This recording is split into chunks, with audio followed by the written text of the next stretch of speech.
We do acknowledge that we're making a product that can lead some people astray and can cause a lot of damage. There comes a certain responsibility with that, and we want to take that seriously. Yeah. Hi, I'm Andrew Matner, Director of Altitude Advisory. In this episode of The Little Black Book, I'm joined by Daniel Hartwig and Theo Engela. They are the owners and directors of the Chaffey Bros Wine Co. Chaffey Bros Wine Co. is an innovative, new-age Barossa winery. With various new brands, their wine is sourced from individual parcels of low-yielding vineyards with old vines and complex soils throughout the Barossa and Eden Valley. In this episode, Daniel and Theo share how a trip to Spain to source grapes early in their partnership galvanised their bond as brothers in business. They talk about how they create a connection between their customers and their wines through the art of storytelling. They describe how their faith has been a foundation pillar in their relationship and their business. And Daniel shares how he shattered perceptions and established credibility in the winemaking space after a previous career broking bulk wines. They also share their understanding that you receive far more by giving than you do by taking. Hi, I'm Daniel Chaffey Hartwig. And I'm Theo Engela. We're from Chaffey Bros Wine Co in the Barossa. And you're listening to the Little Black Book podcast. Welcome to The Little Black Book, a podcast for entrepreneurs by entrepreneurs who provide their first-hand experiences to help others learn and grow. This podcast is brought to you by Altitude Advisory. Altitude Advisory is a modern business advisory firm helping business owners build a better business for a better life. Boys, favourite movie of all time? I thought a bit about this. A lot of choices, but Blade Runner comes to mind. I didn't want to say it, but then I thought more about it. I thought Blade Runner. Okay. One of many sci-fi movies I love. Yeah. I think Syriana. I don't know if you've seen that. No. It's just a really interesting unpacking of the sort of the macro forces that drive the world. Okay. It's a really George unique Clooney? film. Yeah. Syriana. I'll look that up.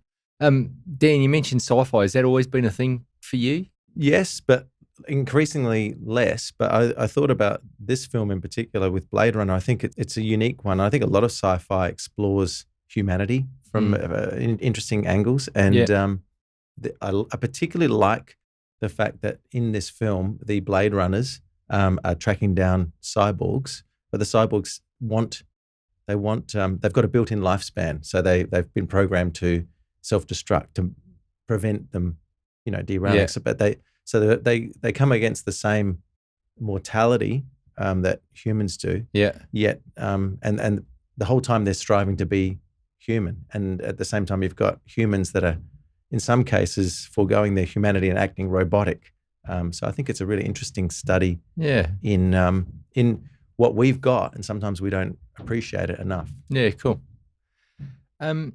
What about a book that as a child or a young adult that had a profound impact on you and why? Without a doubt, it's the Bible. I would say both as a child and as a young adult. It's a book unlike any other. It's a book that you can keep reading your whole life, and you keep seeing more truth in it, and more wisdom in it. Yeah, the book itself claims to be inspired. Not a lot of books make that claim. So when you read it with that lens, you're paying attention, and I think for me, it's a really honest take on humanity. It's really gritty. It's not what you would expect. It's it's full of really human stories. Yeah, cool. What about you, Dan?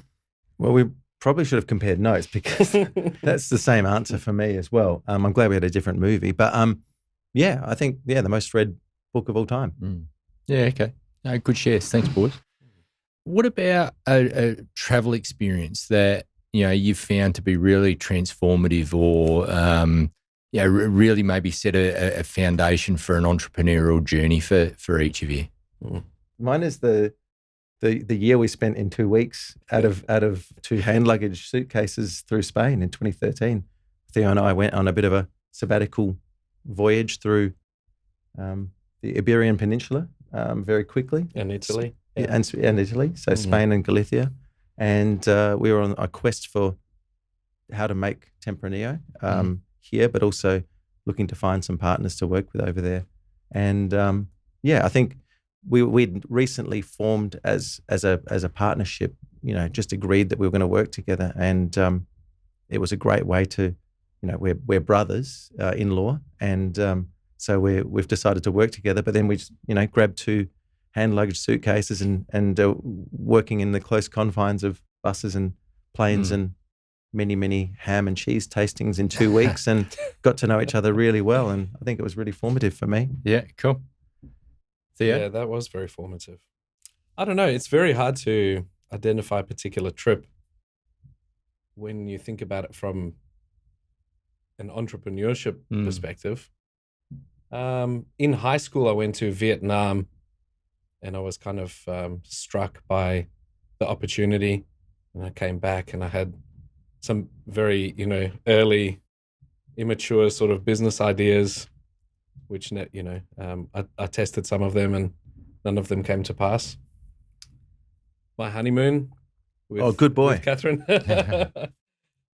We went to Bali, and Bali is what it is. It can be quite commercial, but that was just thinking about life. That was a real joyous occasion, starting life together. We departed pretty much straight after the wedding, and starting to discover what it's like to live with this other person with their own unique desires, and but in the context of fun, exploring a different culture, exploring different food, and cool.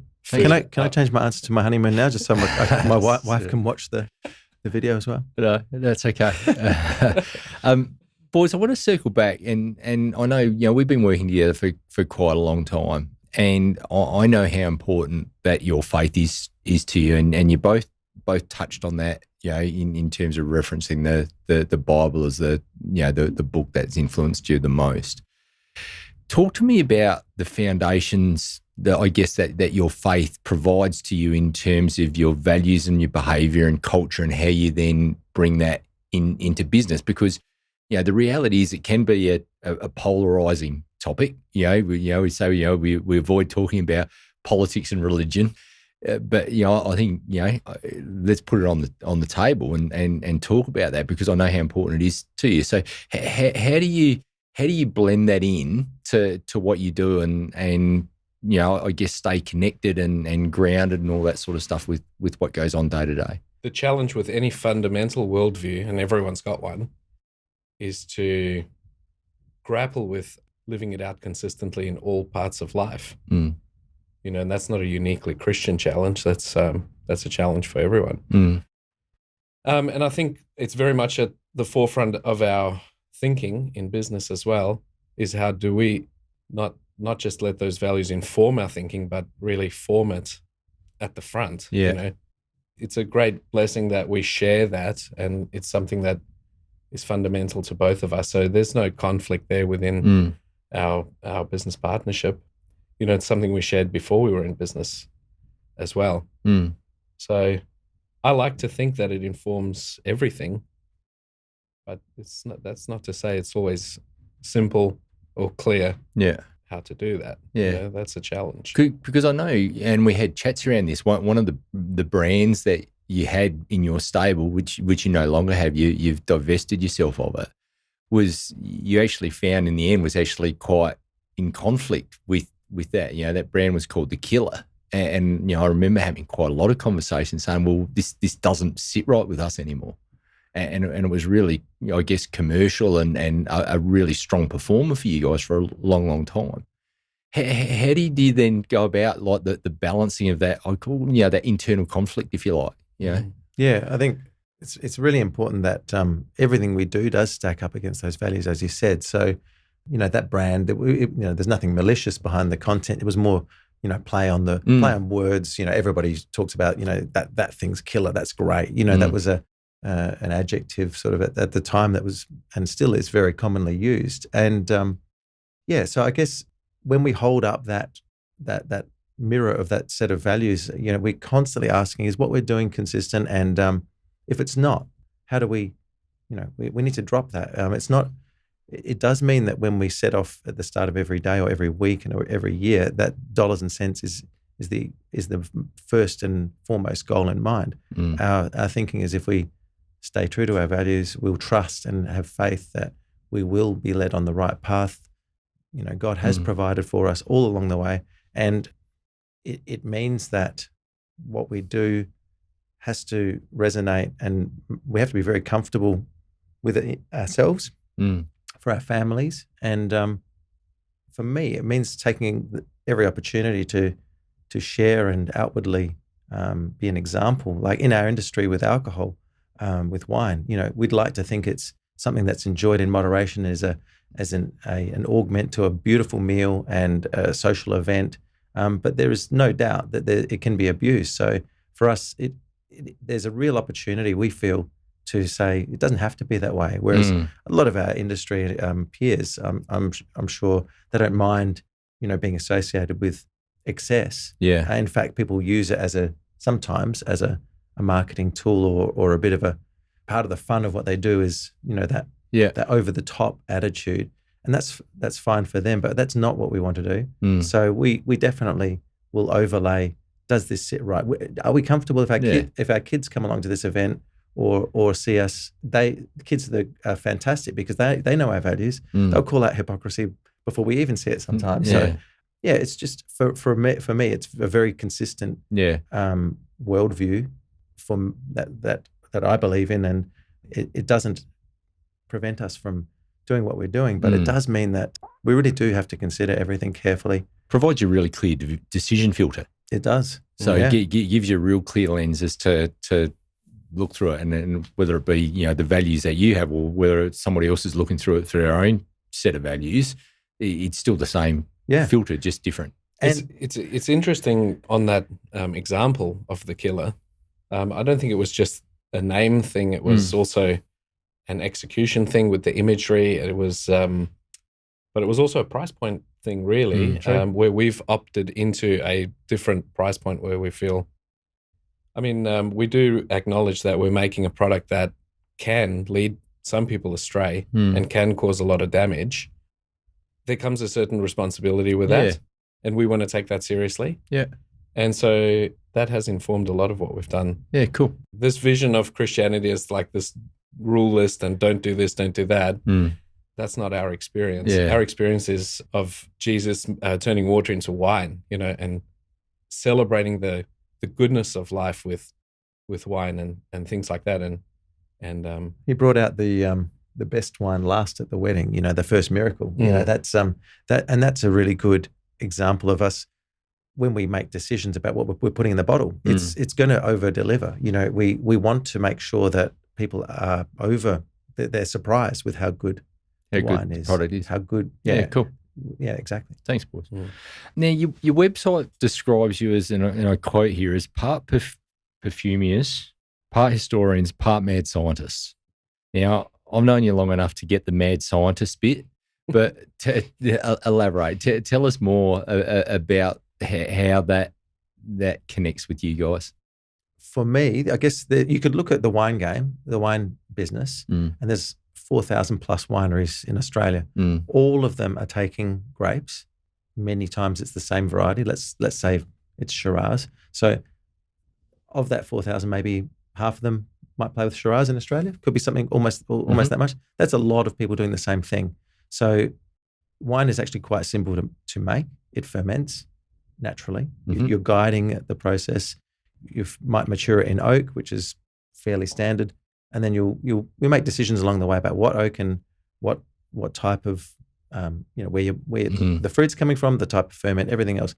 But they're small details. Ultimately, we're all making wine from grapes. Yeah. So you could take the literal approach and say, I'm Joe Bloggs, here's my Shiraz. Or you could start to look laterally around what does this place where the grapes come from mean to you? What does that upbringing, in my case from the Barossa, how does that inform my thinking? Yeah. Is it more than just the product in front of us? Is it the culture around it, the people we enjoy it with, the food? So then you've got a story emerging, the partners that you're with, the vineyard owner. In our case, we we buy our fruit from many of our friends in the Barossa. So it's one family up front, and then there's a layer of families behind. So there's possibly 100 people, involved in our business. Even though we're a small business, there's a lot of touch points. Yeah. So there's a lot of really interesting stories. And you grew up in the Barossa, Andrew, and we've got our favorite places and what that place means to us. And it's not, it's a bit like the castle. It's not just the vibe of the whole thing. You know, so for us, we want to tell what the vibe is of that wine, not just what it is. Not here's XYZ product on the tin. There's a story behind it. Yeah. And then people love a story. They want to. They do buy into. They want an experience. So we're talking about experiences rather than a liquid beverage that's consumed and then gone. We want this thing to linger in their mind. Yeah. So it's really about those stories about creating an emotional connection between your product and what you do and the end user or the consumer of that product, which ultimately then creates, obviously, as you said, an experience and some brand loyalty and so forth that goes with it. It's a fantastic age we live in where we're not just talking at the consumer and they're listening. We hope that storytelling opens a dialogue, because we know most of our wine club customers, and we've met and heard back, sometimes through the retailer, but sometimes directly standing in a store or a restaurant. People feel like they know the people behind the brand, and we encourage that. I think that's fantastic. And I think it's a really good point, Dan. And as I just think on this, it seems as though there's almost two different ways of doing this that are at the polar ends of stuff, where you've got what I'll call some really traditional brands or some really traditional labels or whatever they might say, just Shiraz, or I think the perfect example, I love their wine, but like Yarra Yering in the Yarra Valley, it just says classic dry red or dry red number 1, dry red number 2. Yeah, and it's a single thing like that. That's just what it is, but that is the connection that they create, as opposed to then the other side of things, which is the experience and the journey or whatever that you guys are creating with your brand and your product. There's nothing wrong with that. We'd all love the history of Yarra Yering and that dry red. That, just calling it dry red also tells a story. There's flexibility maybe with varietal blending in there. And it's not so much about what the varieties are, but the winemaker's crafted a story, and you're trusting that the winemaker's done the best off that vineyard. So, in a blend like that, it's exciting because, you really are handing over trust, not just saying, I like only Shiraz. You're saying, take me on a journey, and I'm keen, tell me. The other side of it is with our branding, I guess, is it's visual. We don't have it in front of us now, but it's on your shirt. Yeah, and the asterisk is a good example. Yeah. Thank you. It does denote a subtext. Just like you use an asterisk in to call out something that where there's a bit more footnote, or so everything on our labels has a footnote. It says this, but read on, because here's the explanation. Yeah, and it's usually just the start of a story, and we hope that customer wants to unravel and delve a little deeper, engage. Yeah. Oh, and then say, I see where they're coming from. Yeah. The colors on the label paint a picture, the vibrancy, the certain use of certain tones, the color of the bottle, all of it. Yeah. They're little Easter eggs and little clues along the way. And you're not telling them how to enjoy the wine, but you want them to draw the dots and go, I see where you're going with this. Yeah. No, it's cool. You just touched on the labels there, and I know, I think it's probably in the last 2 or 3 years you've had some new varietals that have come out that, and please correct me if I'm wrong here, but you sourced a local artist from here in Adelaide to do some specific artworks, and that basically then became the label for a couple of the new varieties. Is that right? Do you want to talk us through how that came about? We, Theo and I think we've enjoyed the collaborative approach. The way we learned how to make wine was, neither of us are trained winemakers. So we asked a lot of questions in wineries. I worked previously as a bulk wine broker. So I had that little backdoor sneak peek into, 100 plus cellars around the country and around the world. So, you're just picking the brains of everyone. And it's the same with every part of the creative process. We just have found that when you bring more heads together, it's not never by committee, but I think when you say, hey, I like what you're doing there, and that was the case with Leah Grant. I think, I'm not sure if it was you, Theo. One of us found her Instagram feed. one of the first things we found on Instagram early on, liked it, made a comment, hey, like that, like what you're doing there. And next thing you know, we were talking with her about creating a piece of art for a label.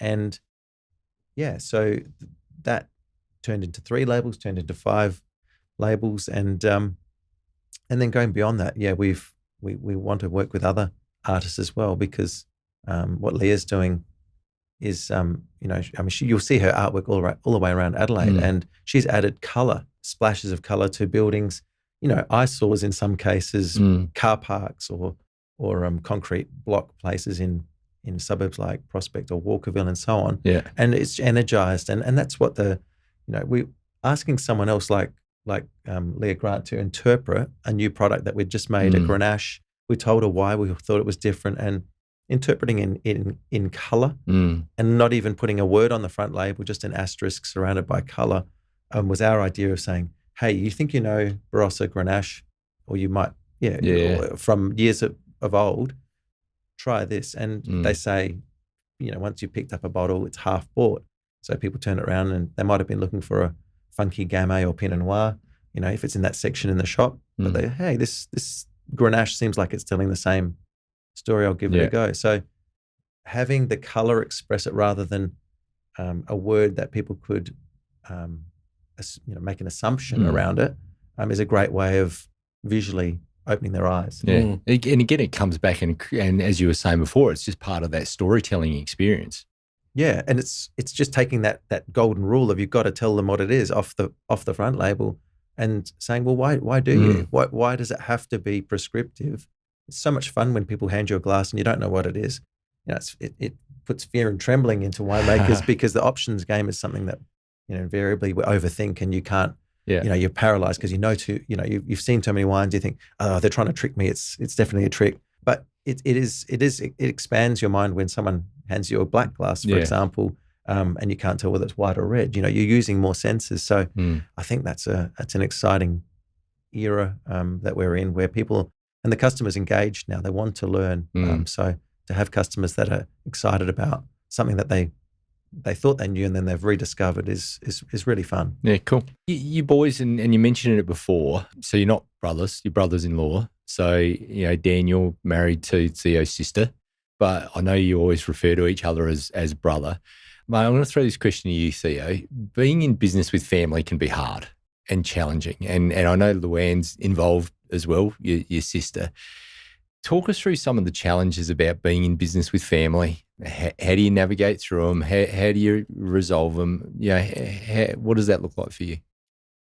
Well, I think the first thing I'd say is that it's an extraordinary privilege to be in a family business, and it's been overwhelmingly positive experience, and so much good has flowed out of it, even to the point where having the kids and the dog in the office is just absolutely normal.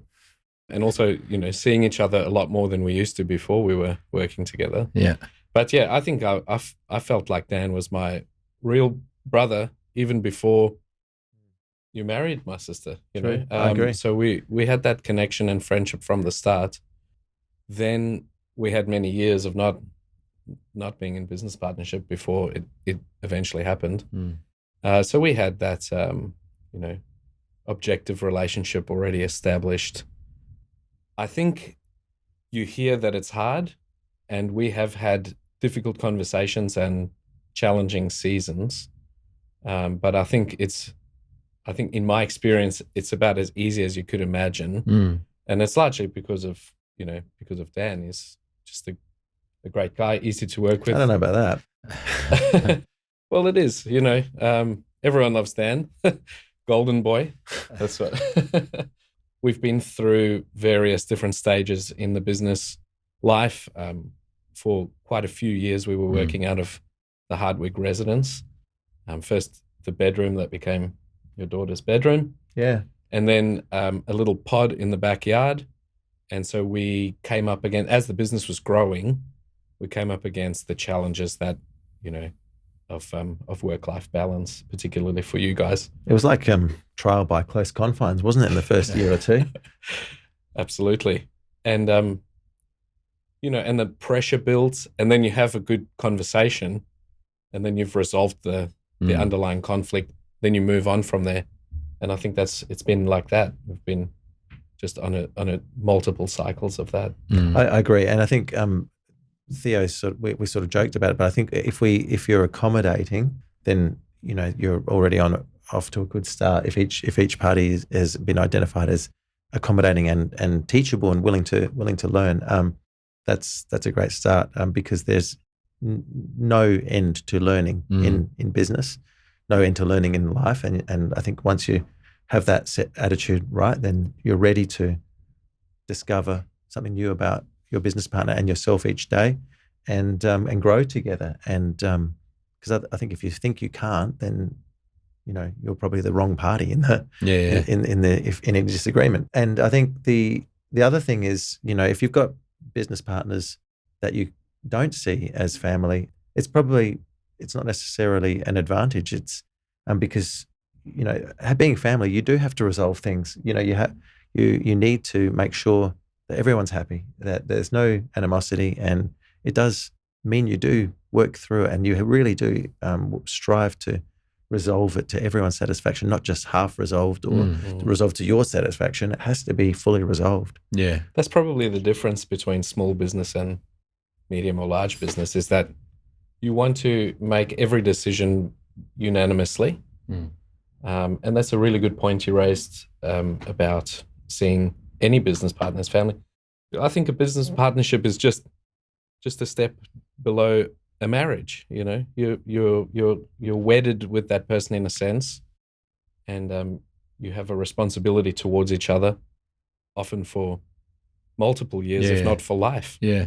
And that's a lot of time you need to. It's a good analogy, mate. And Dan, I guess this can take us down another segue. But I mean, before you were had the Chaffey Brothers business, you were in another business partnership, like you said, doing bulk wine. Now you had a couple of other partners in there. One retired, and then you split with the other one.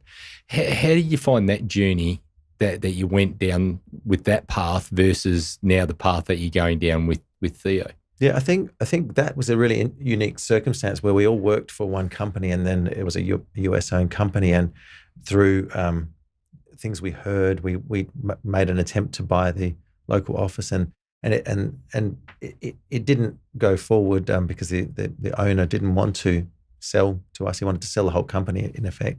So it actually brought to a head a mass departure of the three of us from that company, and forced us together in a partnership really quickly on a similar new business. And I guess the assumption that we all worked in the same type of field, that we would be all on the same goals and so on, was quite rushed and forced by that circumstance.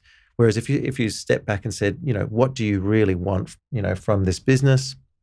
Where do you see it going? And what's your outlook? And Theo and I've got the same, same faith, the same life outlook, which means that when we go into any serious discussion, we're working on the same.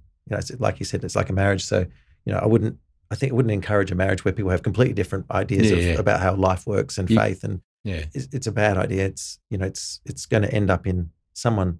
You got to have a shared vision. Yeah, because so I think if you've got that same outlook, it helps greatly. So the fact that I think I sort of started the company, and Theo could see where we wanted to go. We talked about it. Hey, we've shared the same vision here. We've got complementary skill sets. We think this goal and this business is going to be good for us long term. That's a good setup. Yeah. But you learn from every circumstance, and I really enjoyed that learning curve of the brokerage business with Intervent. I couldn't do what we do without that, and what I learned from those business partners. But yeah, I think any business setting out, look at it like if you're taking on a partner, it is a marriage. You need to make sure you really do feel comfortable for life with that partner, and really have the same goal in mind. Yeah. In my time of working with you, you're never short of ideas. Very, creative. Sometimes I'd argue maybe there's sometimes too much going on, too many new concepts or new ideas. How do you find the juggling of that, or the bouncing off of each other with, new concept, new idea, let's go and do this, doing that, and I guess tempering that with just focusing on what's already working? That's a really good question, because I think in the business journey so far, what is it, coming up to 10 years, the beginning was extremely creative. It was all about creating product. And that kind of really defined the first few years. And in just a few years, we launched so many new products to market.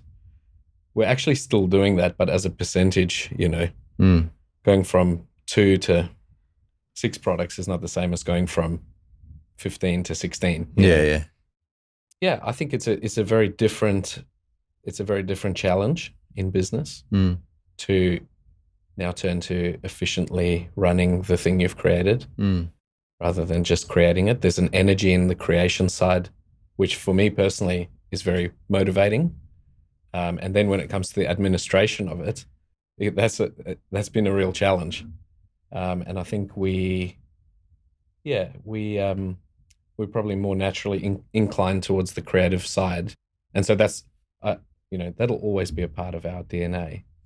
But we've been learning, and I think Dan's very good at it anyway. But we've been learning how to do that. Yeah, that's the next, next stage, the next hurdle. Yeah. And I guess with that, you've had a lot of creative brands that you've brought out that contemporary or edgy or whatever. Was there anything that you drew out of, I guess, past experiences and that connection with the past that came up, with the Punk range or the Not Your Grandma's range or anything like that, as opposed to the more traditional Chaffey Bros labels or ranges? How did you go about that, that creative journey? You use the term tradition or traditional there, and there's plenty of traditional wineries, and they've got tradition and history on their side. If they were starting now, though, would they be perceived as traditional? I would say not. So you can either start a business now trying to be traditional, or you can simply do what feels natural in telling. For us, it's storytelling and using innovative techniques and brands and color. I think we want to treat the people that buy our brand, our customers, as grown-ups. People, I remember hearing from marketers and brand people when I used to work in a wine label printing business, don't use blue on a label. You have, if you can't pronounce it, it won't sell. All these rules that they just throw out there. And it's like, no, treat your customers like grown-ups. They're interested in language. They're interested, there's many colors in the rainbow. I think craft beer's taught all those traditional brewers. Yeah. It's schooled them, people want innovation. People want a journey that doesn't, they don't want to get on a train that only goes to one place and they get told, get off and, where we're going next. Or you're just going back to the same place again. They want an ongoing journey. And wine has got so many stories to tell. The other thing is, you do want brands that are stable. You want reliability. Like a few of our brands have been consistent now for 10 years. And the wines are rock solid, stable. I mean, we've learnt, we've refined, like we think we've nailed Riesling pretty well. It's not a hard grape to make, but we love it because of its precision and that sort of thing. So there's a lineage of wines there. And the labels, even though the ones you say there's some that haven't changed, I think if you look closer, they have. And I think, I like the Porsche analogy, the 911. It's the most, Porsche designers are the most boring designers. I don't know, they must play golf all week and just phone it in their next edition because, they just tweak a crease here or change the headlights there and it's good for another 10 years. But if you look at that lineage, it's completely changed.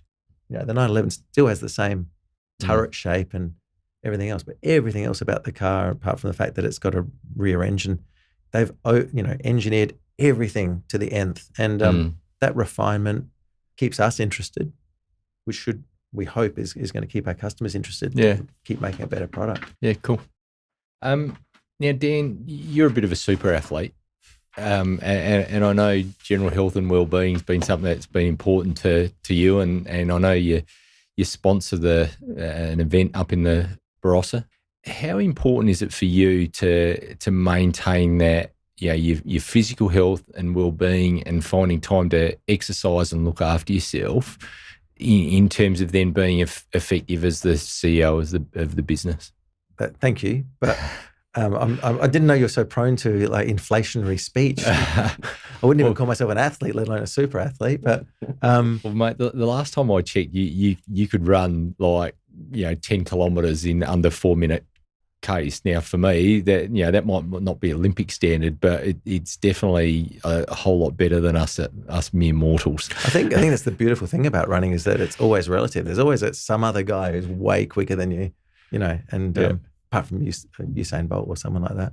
For me, the running, and whether it's running or cycling, walking, swimming, that is just such a grounding element in life. And I think balancing everything, it's important to do something that refreshes you and engages you, but also gives you, for me, running is downtime. I get a lot of quiet time from that. It's a moment to have some thinking time. And I think breathing and exercise makes everything easier for me through the day when I do it. Do you find that you do a fair bit of your creative work or decision making or whatever it might be while you're out running or exercising, where you just have a light bulb moment? Yeah, we were talking about it there on the weekend, actually, that often when you go to the airport and you hop on that plane, the moment that the plane takes off and you have to switch your phone off, all the answers to the questions that you couldn't answer before come to you. And I think that change in circumstance, that moving, and it's the same with going for a run or a bike ride, that change in circumstance, I think somehow opens your mind. And just the quiet, when you're not dying, breathing, trying to keep going up the hill, when you've got that quiet moment, it does open and just frees your mind to solve some of those things where there was clutter there before, probably. Yeah, so it's about just creating time for yourself to think and work things through. For sure. Oh, cool. Now, this is a question probably for both you guys. Now, we've seen over the last however many years the industry itself go through a number of challenges. In South Australia, we've had poor yields, poor seasons due to weather and certain weather events. We've seen the recent China tariffs and debacle, which has come to bear for you guys. Particularly impacted in the last 12 months with COVID and on-premise consumption of wine. How do you as a business strategically navigate your way through those challenges? What do you do as a management team? How do you forward plan? What's the process that you guys work through? We do constantly discuss the challenges. I think our approach is not very structured. It's very iterative, and I guess we feel our way towards an answer. Would you agree with that? Yeah, it is. The challenge of the wine business, as Andrew sort of indicated, the seasonal nature of it, you have to make wine once a year versus, say, beer or other products where you get to produce it multiple times a year, increases that challenge. So you really have, and then you put red wine in wood for another year. So it makes it extremely hard to forecast. So you have to, when you execute a new brand, or you really do have to have a plan A, B, C, and D really for where you're going to. It has to be such a good idea that if the first two channels shut down, you have somewhere else to put it. So I guess the biggest learning curve for us has been to carry a light backpack, to be nimble.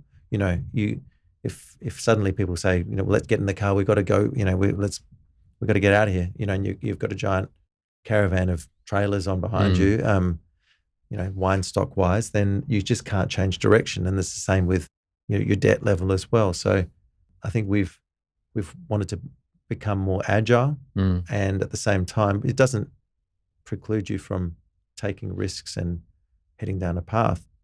And we've had massive challenges with some products that didn't work the way we wanted them to because of a particular channel wasn't the right one, the right idea, wrong channel. And then with COVID, as you suggested, when the restaurant shut, we were 2/3 restaurant focused, so we were, at 1/3 of sales. So just having that broad platform is really important, and having the ability to switch gears Yeah. quickly. Yeah, that's probably the biggest factor for us in terms of mitigating risk, is just diversifying our downstream channels, Yeah. which we've been in a process of doing basically from the start. And there's only so many channels you can handle at the beginning. We've slowly added channels. Yeah.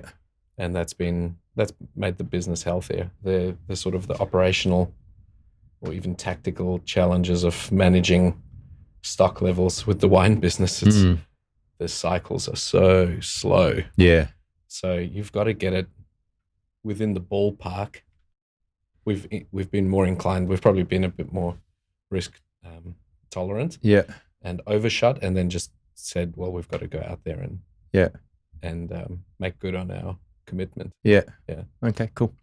Now, Theo, you're also the part owner of another fast-growing business. So, you're in the coffee game as well as the wine game. Tell us how you balance the demands of the two businesses that you're involved with.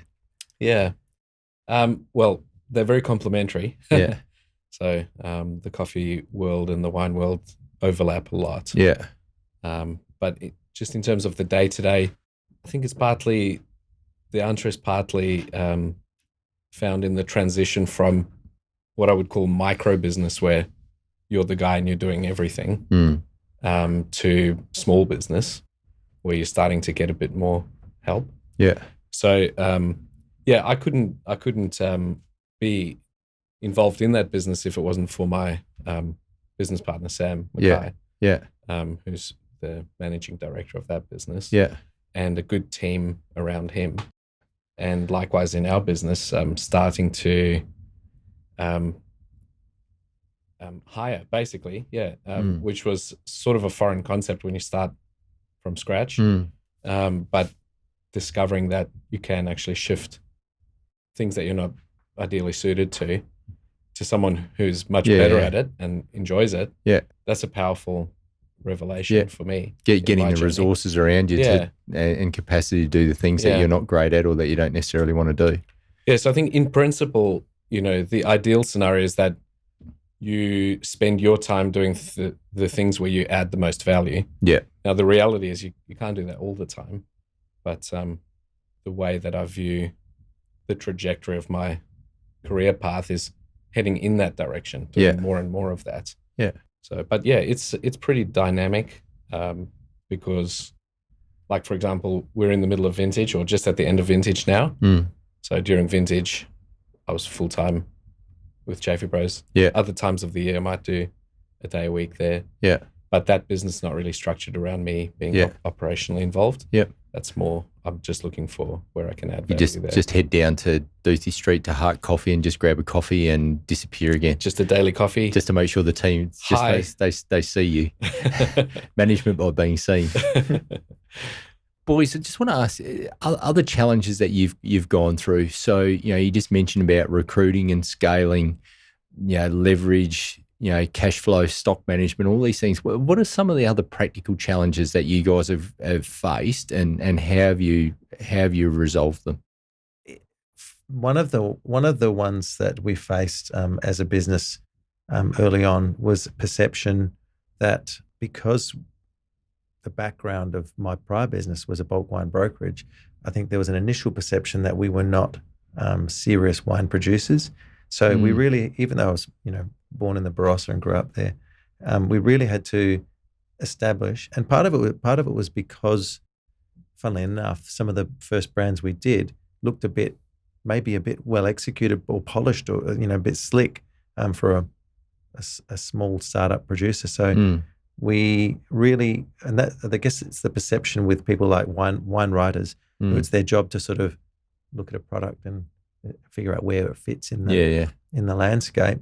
So we really did push hard for 5, now 10 years to say, we're really serious about expressing this region, and we're doing everything ourselves. Like we got a really good distribution deal with Samuel Smith & Son, Negociant. So there was even perception out there that our brand was possibly owned by Yalumba because it's in that portfolio.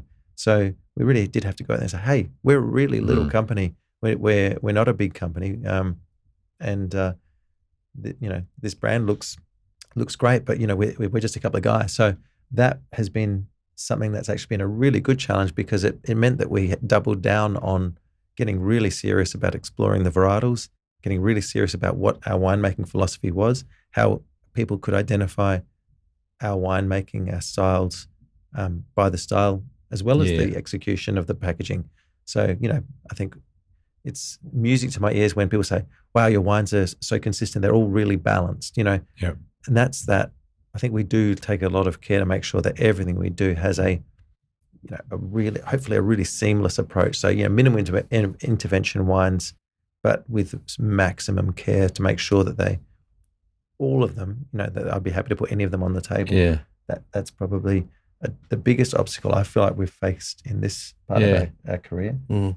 Do you think now, Dan, after a period of time, and I think, one of the next steps for you guys is that, you've just joined with become one of the key parties for the new development, the artisans of Barossa development there, and I guess the latest part of that stable.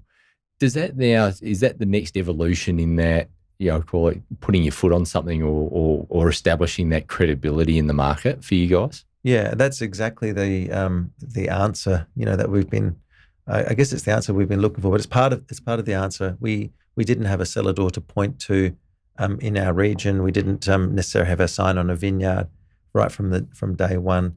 So that tangible foundation in the Barossa, we want to give back to the region. We want to be seen to be, really integral part of the region, contributing something to that tapestry, the beautiful tapestry that is the Barossa, the Barossa's culture of wine and food and people coming together. And it's a real privilege to be in that group of 8.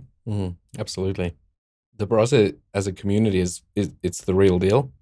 Like, it is an actual community with a history and its own vibe. And, especially for me coming from outside of the region and being adopted into it. Yeah. I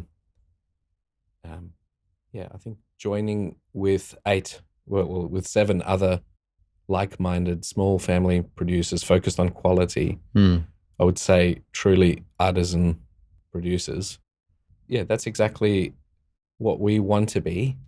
And I think it's probably an acknowledgement that that is what we are. Yeah, cool. What about some of the goals that you guys have set that you're yet to accomplish for the business, or even personally? Having a very tangible touch point with our customer base and a place of discovery was a big box. I know we talked about it over many years, but that's a big box that we wanted to tick. And we couldn't have imagined ticking it so enthusiastically as with Artisans of Barossa. For me, I think one of the goals would be, and I don't think you'll ever fully achieve it, is that the business will be set up to keep rolling in a forward direction, not just continue, but to have a life that goes just beyond the two of us, would be something that I'd love to achieve.